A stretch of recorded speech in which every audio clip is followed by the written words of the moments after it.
দেশি ঝিঙ্গা রান্না করব। এই ঝিঙ্গাগুলো দেশি এখন পাওয়া যায় না এখানে, সব হাইব্রিড। এটা দেশি ঝিঙ্গা।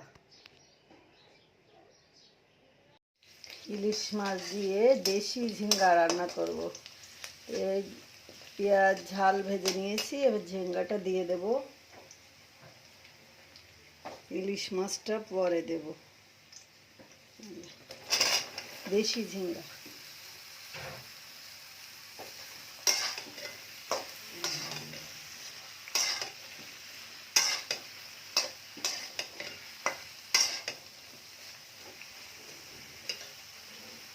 ইলিশ মাছটা লবণ হলুদ দিয়ে মাখিয়ে নিয়ে পরে দেব।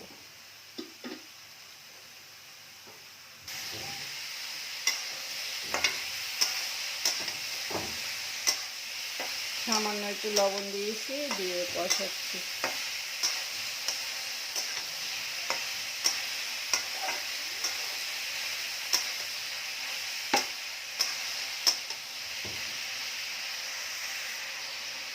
একটুখানি সামান্য পানি দেব।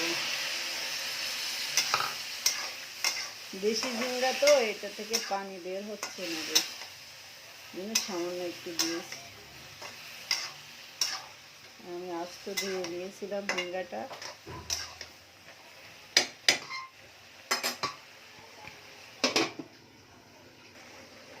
ঝিঙ্গাটা সিদ্ধ হয়ে গেছে, এখন ইলিশ মাছটা দিয়ে দেবো। সরিষার তেল লবণ হলুদ দিয়ে মাখিয়ে নিয়েছিলাম।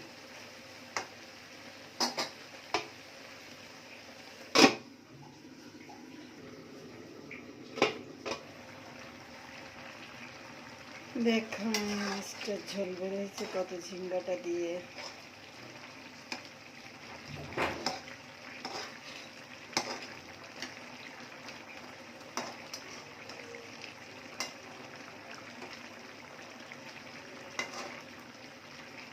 নরম মাছ আর নরম ঝিঙ্গা।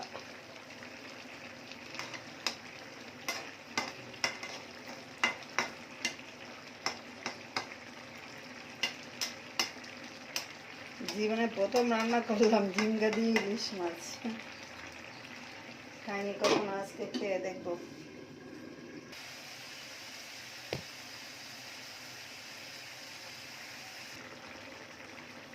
ইলিশ মাছ রান্নাটা কমপ্লিট।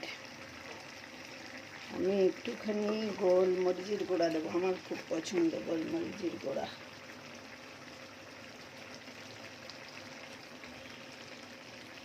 সেটা আমার খুব ভালো লাগে।